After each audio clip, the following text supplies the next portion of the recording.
นี่ขัดกันแบบนี้เลยพี่น้องเอ้ยอ่าเอาบรรยากาศมาให้ทุกท่านติดตามรับชมพี่น้องด้วยอัปเดตเส้นทางในระหว่างเดือนมังกรปี2026พี่น้องเอ้ยสุดยอดเลยนี่เป็นอีกเส้นทางหนึ่งพี่น้องเอ้ยกำลังเร่งรัดพัฒนาที่สปป.ลาว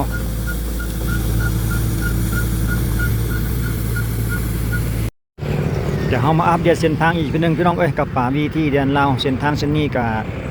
ข้าพเจ้าได้ยินเพิ่นบอกว่าเส้นทางเส้นนี้ที่ว่าจะเข้าไปหาบ้านดงบองและบ้านหนองยาวเพิ่นกำลังทำการปลูกอย่างว่าซั่นเด้ก็เลยเอาคลิปบรรยากาศที่ว่าเพิ่นเทแมนแท้หรือโบแท้ยังไงเฮามาติดตามไปนํกันพี่น้องหลังจากเฮามาถึงจุดนี้จะเป็น3แยกเนาะเดี๋ยวเราจะพาทุกท่านแล่นไปตามเส้นทางตัวนี้ที่ว่าจะเข้าไปหาบ้านดงบองและบ้านหนองยาวอีกทีนึงว่ามันแมนแท้บ่ว่าเพิ่นปลูกอย่างมาต่อยแท้บ่ฮะเนาะหลังจากที่เขามาถึงจุดนี้เลยก็สังเกตเห็นแล้วว่าเพิ่นกับปูแท้ลักษณะกับปูไปบ่ทันได้โดนเพราะเท่าใดในช่วงระหว่างทางเข้าไปเดี๋ยวเขาจะแล่น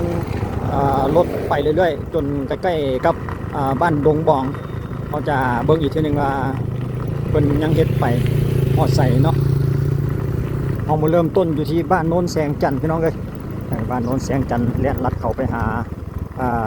บ้านดงบองหรือบ้านหนองยาวสามารถแล่นออกไปหาเขตบ้านทางงอนได้เนาะสำหรับเส้นทางเส้นนี้เนาะโอ้จุดนี้จะเป็นหนองเป็นบึงหน่อยนึงสองฝากข้างเป็นบึงจุดนี้เพิ่นกำลังเทไปใหม่ๆคือกันสำหรับทางปลูกยางเนาะทางเทยางมาต่อยก่อนที่จะเข้าเขตบ้านดงบองพี่น้องจุดนี้มันจะเป็นห้วยคือกันสำหรับจุดนี้เทไปใหม่ๆเลยโอ้บ่แน่ใจว่าจะเทไปฮอดจุดใดได้แล้วเนาะเดี๋ยวเฮาเบิ่งห้วยก่อนแป๊บนึงโอ้ยาวเหยียดเลยแต่ว่าหักแห้งเหือดแห้งบ่มีน้ำเป็นจุดที่ว่ามีท่อลอดทางเนาะห้วยสองฝากข้างสำหรับจุดนี้เดี๋ยวเขาจะแล่นไปอีกไปเรื่อยๆพี่น้องจนอยู่ในขอบเขตบ้านดงบองหรือว่าหนองยาวพุ่นแหละออกไปหาเขตทางงอนพุ่นแหละว่าเพิ่นเตรียมที่จะเทไปลักษณะนี้นี่ฮอดจุดใดได้แล้วเนาะก็มาจุดนี้ก็ถือว่าอยู่ในเขตบ้านดงบองแล้วเนาะอยู่ในช่วงระหว่างเดือนมังกรพี่น้องปี2026ต้อนรับปีใหม่เดือนตำยิดเดือนแรกของปีเบื้องขวามือเจ้าเห็นเป็นท่อยาวๆนี่ก็เป็นเมื่อก่อนจะเป็นโรงงานเกลือกะหรี่หรืออะไรนึงแหละตามที่เขาได้ยินเพิ่นบอกมาเนาะเป็นเมื่อก่อนแต่ว่าในปัจจุบันคิดว่าเพิ่นอาจจะยุติการผลิตชั่วคราวหรืออะไรนึงนี่แหละโรงงานเกลือกะหรี่อยู่ที่เขตบ้านดงบองเดี๋ยวเขาจะแล่นตามเส้นทางที่ว่าเพิ่นเฮ็ดใหม่ๆนี่แหละไปเรื่อยๆซะก่อนว่าเพิ่นเฮ็ดงามๆลักษณะนี้ไปถึงจุดใดได้แล้วเนาะอันนี้เพิ่นซ่อมแซมหน้าบ้านซ่อมแซมหน้าห้านเพิ่นสำหรับจุดนี้โอ้ปลูกใหม่ๆเลยก็อำนวยความสะดวกให้แก่ประชาชนภายในหมู่บ้านนี่เป็นอย่างยิ่งเลยแหละหลังจากมีทางแบบนี้เนาะหลังจากมือก่อนนี่ผ่านมามีแต่ขี้ฝุ่น เงินประชาชนผู้ใดก็ได้อนามัยปัดแปลงปวดแล้วก็บ่แล้วมาพอแต่มาถึงในปัจจุบันตกมาปี2026นี่ก็ถือว่าสบายการสัญจรไปมาของพ่อแม่ประชาชนมาในปัจจุบันนี้สปป.ลาวนี่ก็มีการพัฒนาเส้นทางไปหลายเส้นทางเลยพี่น้องเลยมีความเจริญไปหน้านับมือถือว่าเป็นการดีประเทศชาติพัฒนาพ้นจากความทุกข์ยากทางขี้ฝุ่นมากันหลายเส้นหลายสายได้พี่น้องที่ว่าเพิ่นทำการพัฒนาหรือว่าเฮ็ดทางบ่ว่าจะเป็นทางเปตงหรือว่าทางปลูกยางนี่ก็ตามเส้นทางหมู่บ้านแต่ละบ้านแต่ละเมืองหั่นล่ะวะที่สปป.ลาวนี่ถือว่าหลายเส้นหลายสายแล้วเด้ในปัจจุบันตามที่ข้าพเจ้าเฮ็ดคลิปมานี่ก็ได้ยินข่าวว่าเพิ่นขึ้นโครงการนี้ซะนี่ข้าพเจ้าก็จะเอามาเล่าสู่ฟังว่ามีบ้านใดเมืองใดจังซี่นะที่ว่าเพิ่นทำการพัฒนาเส้นทางส่วนจุดนี้ก็กำแพงที่เราเห็นอยู่เบื้องขวามือนี่ก็เป็นกำแพงของค่ายทหารพี่น้องอยู่กับบ้านดงบองจุด รู้สึกว่าเป็นกระเทมาถึงจนถึงเขตค่ายทหารแล้วเนาะเราจะเรียนไปอีกจากระยะหนึ่งไปเรื่อยๆส่วนคลองระบายน้ำเพื่อนนี่ก็เป็นเจ้ารถเจดขึ้นมาเป็นห้องอยู่สองฝากข้างเลยเนาะก็เป็นคลองแบบห้องน้ำเป็นดินเดิมๆเบื้องทางหน้านี่รู้สึกว่าจะเป็นสามแยกพี่น้องก็เลี้ยวซ้ายนี่ก็บ้านหนองยาวเนาะเลี้ยวซ้ายนี่ไปหาบ้านหนองยาวส่วนเลี้ยวขวานี่ก็ออกไปคือแหละเขตทางงอนแต่ว่าจุดนี้ก็ขึ้นอยู่กับบ้านดงบ่องคือกันบนแน่ใจเพิ่นหดน้ำไปใหม่ๆเด้นี่จุดนี้แต่ว่าทางที่ว่าเพิ่นเทมานี่สุดจุดสามแยกพุ่นได้เห็นแต่แบบรถสีดน้ำพุ่นเพิ่นสีดไปทางเส้นนั้นพุ่นเนาะจุดนี้นี่รู้สึกว่าทางปูยางมาสุดอยู่ที่ทางด้านข้างของค่ายแต่ว่าทางหน้าที่เราเห็นนี่รู้สึกว่าเพิ่นกำลังอัดดินลงแล้วก็สีดน้ำใหม่ๆฉะนั้นแล้วเราจะไปทางเบื้องซ้ายนี่ก่อนพี่น้องไปทางเส้นทางที่ว่าไปหาบ้านหนองยาวเบิ่งว่าเพิ่นเตรียมการที่จะปูยางมาต่อยนี่เพิ่นเตรียมการลักษณะนี้ไปฮอดใส่เนาะฮอดสุดบ้านบ่หรือจังใดเดี๋ยวเราจะเรียนไปเบิ่งเป็นช่วงไปว่าเพิ่นได้อาจไปเตรียมที่จะเทยางหรือว่าเพิ่นได้เทยางมาแด่บ่ทางสุดบ้านบ่ที่จังใดไปเบิ่งอีกทีนึงเขาจะนำไปเบิ่งเขตบ้านหนองยาวนี่ซะก่อนพี่น้องหลังจากนั้นแล้วเขาก็จังกลับมาจุดเดิมที่จะแล่นผ่านบ้านดงบองไปจุดที่ว่าออกไปหาบ้านเขตทางงอนเขตทัศวังทางงอนอีกทีนึงเดี๋ยวเขาจะแล่นไปทางบ้านหนองยาวนี่ซะก่อนว่าทางเพิ่นเขตไปฮอดจุดใดได้แล้วเนาะมาถึงจุดนี้เขตบ้านหนองยาวพี่น้องสังเกตเห็นเพิ่นเอายางแบบคล้ายๆยางซึมเพิ่นจะปูยางซึมลงก่อนหลังจากนั้นก็จะเป็นหินเป็นยางมาต่อยเป็นรายการต่อไปคิดว่าจะเป็นประมาณนั้นเนาะสังเกตเห็นเป็นยางซึมแต่ว่ารู้สึกว่าเพิ่นก็จะเส้นทางภายในหมู่บ้านของเพิ่นนี่เนาะบ่ว่าจะเป็นหอมใดซ้ายหรือขวาทุกหอมที่ว่าเข้าไปภายในบริเวณบ้านเพิ่นนี่เพิ่นก็จะปูคือกันบ่แม่นปูเฉพาะทางผ่านเนาะไปในหอมในซอยแต่ละหอมของภายในหมู่บ้านเพิ่นนะเพิ่นก็เตรียมก็จะทำการปูยางคือกันว่าซั่นต่อไปเขาจะนำเบิ่งไปอีกจนสุดบ้านเดี๋ยวเขาจะนำไปสุดบ้านหนองยาวที่ว่าออกไปหาเขตทางเขตบ้านนาคูนเนาะทางเขตบ้านนาคูนบ้านที่ว่าออกไปหาเส้นทาง13เหนือแต่ว่าเขาจะไปเบิ่งเฉพาะจุดที่ว่าสุดบ้านหนองยาวมาถึงจุดนี้เนาะเป็น3แยกกลางหมู่บ้านเนาะสังเกตเห็นแล้วรถเพิ่นกำลังทำความสะอาดจุดนี้เพิ่นเทไปแต่เด้นี่เนาะอยู่ในหมู่บ้านของบ้านหนองยาวอันนี้รถเพิ่นกำลังทำการคัดใดนึงอยู่แหละ สุดยอดเลยพี่น้องเลยปุ๊บเลยเดี๋ยวเขาจะพอแลนผ่านเพิ่นก่อนให้เพิ่นเฮ็ดเวียกเอาเบิ่งเพิ่นหน่อยนึงพี่น้องคักเว้ยทำความสะอาดหลังจากที่เพิ่นเทยางพวกนี้เพิ่นเทยางไปใหม่ๆเนาะนี่สุดยอดบ่พี่น้อง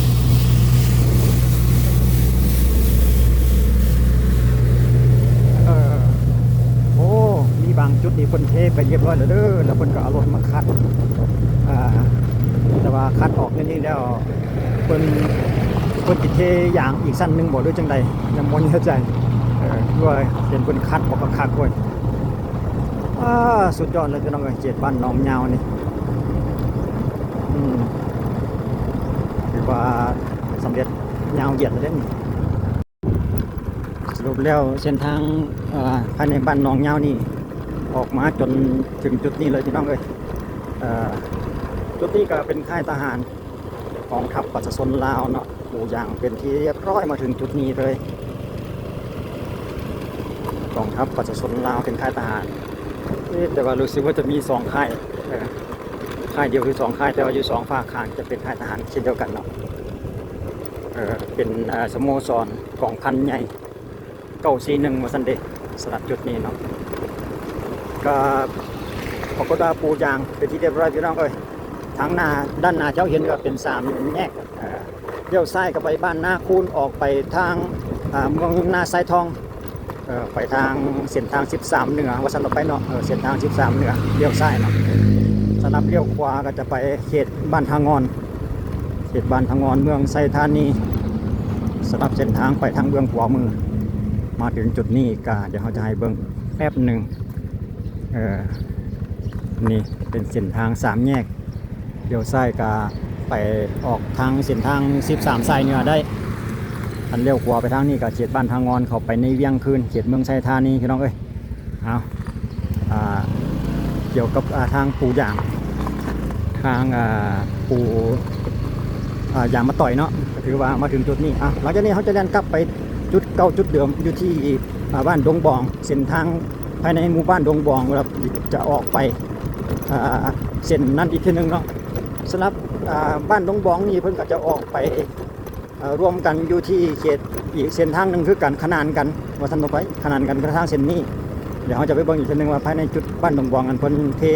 ไปส่วนใดส่วนหนึ่งบ่หรือยังเนาะเอาไปเบิ่งในตัดคลิปไปตอนนั้นเลยหลังจากที่เรามาต่อกันที่จุดเดิมพี่น้องเอ้ยโต3แยกเป็นค่ายทหารของบ้านดงบองเนาะทางสินี่ที่เราแล่นมาช่วงต้นคลิปนั่นเนาะหลังจากนี้เรามาแล่นต่อกันจากจุดนี้กันเลยอยู่ในเขตบ้านดงบองพี่น้องเอ้ยจุดนี้ก็เป็นค่ายทหารส่วนด้านนี้จะเป็นทางด้านหน้าของค่ายทหารแล้วเนาะก็รู้สึกว่าจะเป็นทางแดงอยู่เนาะยังรอแต่ว่าเอาดินมาอัดเอาหินมาอัดแล้วก็ให้มันแน่นแล้วก็เตรียมเทสำหรับจุดนี้รู้สึกว่าจะคนอัดหินไปเทื่อนึงแล้วนี่นะสังเกตเห็นแต่ว่ามันจากดินแดงมาเต่งมันซื้อๆเนาะรู้สึกว่ามันจะอัดดินไปได้แล้วสำหรับจุดนี้เป็นอยู่กับบ้านดงบองทางกองทัพประชาชนลาวค่ายทหารเพิ่นก็อยู่จุดนี้พี่น้องเดี๋ยวเขาจะแล่นไปจนสุดบ้านดงบองอีกทีนึงสำหรับทางเส้นนี้ว่าเพื่อนได้เฮ็ดอันใดไปได้แล้วเนาะได้เทยางได้จักเล็กน้อยบ่หรือว่าได้ปูหินบ่โอ้อยู่นี้ส่วนนั้นผสมของเพื่อนพี่น้องโอ้อยู่ตัวหน้าค่ายทหารเลยเป็นจุดที่ว่าเพื่อนเตรียมหินเตรียมดินมาผสมกันแล้วก็เอาไปย้ายใส่ทางที่จะเทโอ้สุดยอดสุดยอดบอกหลายๆเลยโอ้จุดนี้บอกใหญ่ๆเลยพี่น้องเลยกว้างๆสำหรับจุดที่ว่าเพิ่นผสมส่วนผสมหินดินกับหินเนาะปนกันก็จะเอาไปอัดใส่หน้าทางคือจะเตรียมเทอย่างอีกทีหนึ่งอยู่ในเขตชุมชนกลางหมู่บ้านเนาะของบ้านดงบองโอ้ตอนนี้รถบดเพิ่นกำลังจอดพักอาจจะจอดแบบรองานอัดรองานบดดินนั่นแหละเพราะว่าสังเกตเห็นเพิ่นกำลังหดน้ำไปในช่วงเศร้าๆหั่นเนาะ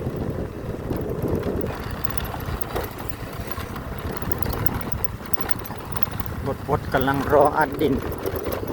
โอ้ทางเอาโคกเค้กครับ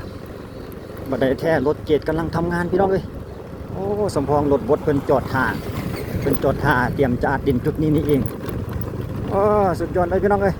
เขตบ้านดงบองทางด้านหน้าเบื้องซ้ายก็เป็นวัดบ้านดงบองนี่เองเนาะสำหรับจุดนี้สุดยอดเลยอัดดินแล้วเตรียมแล้วอีกจะน้อยก็สบายแล้วบ้านดงบองเมืองบ้านดงบองหนึ่งเมืองนาทรายทองพี่น้องเอ้ยเมื่อกี้เห็นป้ายวัดเพิ่นบอกว่าเมืองนาทรายทองสำหรับบ้านดงบองรถเกตเพิ่นกำลังรอจังหวะที่จะเกตรู้สึกว่าจะเป็นดินขี้ตมรถสีดน้ำมาสุดยอดเลยไปไวบ่ได้พี่น้องเอ้ยเบิ่งทรงคือสิมื่นนี่แหละเพิ่นสีดน้ำใหม่คลองระบายน้ำเพื่อนกับแบบดั้งเดิมเลยคลองดั้งเดิมแบบธรรมชาติสำหรับทางปูอย่างคนที่เฮ็ดคลองแบบนี้เลยพี่น้องบอกเลิกๆคลองเพื่อนมีห้องน้ำมีท่อน้ำอยู่เสียวมือเว้ยต้องซ่าๆหน่อยนึงไปไวบ่ได้คล้ายๆจะเป็นตมนี่แหละเพราะว่าเพิ่นบ่ทันได้อัดหินเนาะจุด เพิ่นกำลังเอาหินมาปูอัดอีกสั้นหนึงโอ้รู้สึกว่าอัดไปสั้นหนึงเลยนี่แต่ว่าเพิ่นจะอัดอีกที่เฮากำลังเดินผ่านมาเมื่อกี้นี้แต่งทางหน้าบ้านเพิ่นสำหรับจุดนี้เนาะนี่มาถึงจุดนี้จะเป็นหนองยาวพี่น้องนี่แหละเป็นที่มาคำว่าบ้านดงบ่องหนองยาวรถสแต็กน้ำอยู่นี่เองรถคันเมื่อกี้นี่ว่ากำลังฉีดน้ำเด็กเพิ่นกำลังมาเอาน้ำสบายอยู่ดอกน้ำอยู่ใกล้ๆสำหรับบ้านดงบ่องกับหนองยาวนี่พี่น้องเพิ่นจะติดกันกับหนองยาวจุดนี้เขาเอิ้นว่าหนองยาวยาวสมชื่อหนองเด้ยาวแบบสุดหูสุดตาได้แหละเป็นหนองรวมบ้านระหว่างบ้านดงบ่องกับบ้านหนองยาวหลายคนบอกกันยังไงคือดงบ่องหนองยาวเพราะว่าสองหมู่บ้านนี่ติดกันกับหนองยาวเด้มันจะยาวไปร่วมกันทั้งสองหมู่บ้านก็เลยเป็นที่มาคำว่าหนองยาวหาปูหาปลาได้พี่น้องประชาชนภายในอ้อมแอมนี่ก็สามารถหาอยู่หากินได้โอ้มาถึงจุดนี้แล้วก็เพิ่นอัดไปเป็นที่เรียบร้อยเลยคิดว่าภายในปีนี้นี่อาจจะบ่ฮอดปีซะมั้งภายในเดือนมังกรปี2026นี่คิดว่าน่าจะสำเร็จอาจจะได้แรงอย่างเป็นทางการแล้วพี่น้องโอ้ดีใจนำพ่อแม่ประชาชนภายในหมู่บ้านหรือว่าพี่น้องทางอื่นทางไกลมาเยี่ยมมายามผ่านมาทางเส้นนี้ก็สะดวกสบายเด้อพี่น้องทางเบื้องขวาของเฮานี่ก็วัดดงบ่องอีกวัดหนึ่งคือกันก็หลายคนก็พอจิฮู้จักเนาะสำหรับวัดนี้ก็มีความศักดิ์สิทธิ์คือกันเนาะถ้าว่าท่านใดมาอธิษฐานขอพรอันนี้เป็นวัดดงเพิงที่วันนิมิตเป็นวัดบ้านดงเพิงเป็นวัดดงเพิงตึงตั้งอยู่ที่บ้านดงบ่องหลายคนก็พอจีฮู้จักความที่ว่าศักดิ์สิทธิ์ของทางวัดเพิ่นเนาะติดกันกับหนองยาวเลยสำหรับจุดนี้อีกเช่นหนึ่งท่านใดที่มีเคยได้มาแล้วบุกรเนาะแต่ว่าในปัจจุบันก็ให้รับรู้อีกเช่นหนึ่งว่าเพิ่นกำลังเตรียมการที่จะปลูกยางพี่น้องอันนี้เพิ่นอาจจะบริเกตบอกด้วยจังใดบริมาตรฐานมั่งด้วยจังใดเพิ่นพูดออกก็จะอัดใหม่สุดยอดเลยก็ทางเส้นนี้ก็จะเลี้ยนออกไปหาจะเป็น3แยกเนาะก็คือกันเลยพี่น้องเลี้ยวขวาก็ไปเขตทางงอนเลี้ยวซ้ายก็จะไปทางนาคูนออกไปทางเมืองนาไซทอง13เหนือคือกันสำหรับเส้นทางเส้นนี้จะคู่ขนานกันกับเส้นทางบ้านหนองยาวหั่นเนาะสำหรับบ้านดงบ่องนี่ก็ได้ก็รู้สึกว่าเพิ่นจะอัดมาตลอดทางเส้นทางเลยสำหรับจุดนี้เนาะเปิดอัดที่หินลงใส่รถพ่วงนี่สงสัยเพิ่นแก้เครื่องเกี่ยวกับหินทรายนี่บ่หรือจังใดนี่จุดนี้เพิ่นก็เอารถมาเกตลอกออกเพื่อจะอัดใหม่หรือจังใดนี่แหละเอาเลียนไปอีกแป๊บนึงก่อนพี่น้องเลียนไปจนสุดทางเส้นนี้ที่ว่าเป็นทาง3แยกที่ว่าติดกับทางใหญ่เนาะเส้นทางอย่างอีกทางหนึ่งผ่านวัดดงเพิงมาผ่านหนองยาวกายวัดกายหนองยาวมาแล้วพี่น้อง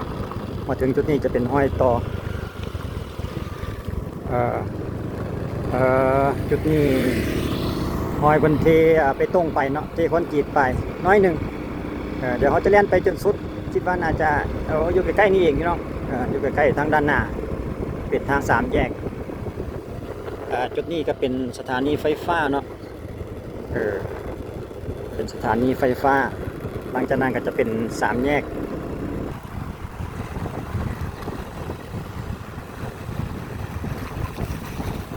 จุดนี้จะเป็น3แยกก็ขนานกันกับทางเส้นนั่นแหละพี่น้องทางว่าเลี้ยวซ้ายก็ไปทางบ้านนาคูนทางเมืองนาไซทองดูทาง13สายเหนือสำหรับทางเลี้ยวซ้ายเนาะแต่ทางว่าเลี้ยวขวาก็ไปทางบ้านทางงอนเขตบ้านทางงอนเมืองไซท่านนี้ครับจุดนี้เนาะคลิปวิดีโอนี้เขาก็จบเพียงเท่านี้พี่น้องขอขอบใจทุกท่านที่การติดตามและรับชมการอัปเดตเส้นทางในปัจจุบันปี2026ช่วงระหว่างเดือนมังกรเนาะเอาบรรยากาศให้ทุกท่านได้รับรู้อีกทีนึงติดตามในคลิปต่อไปพี่น้องก็จะเป็นเรื่องราวด้านติดตามกันอีกทีนึงสำหรับคลิปนี้ขอบใจสบายดี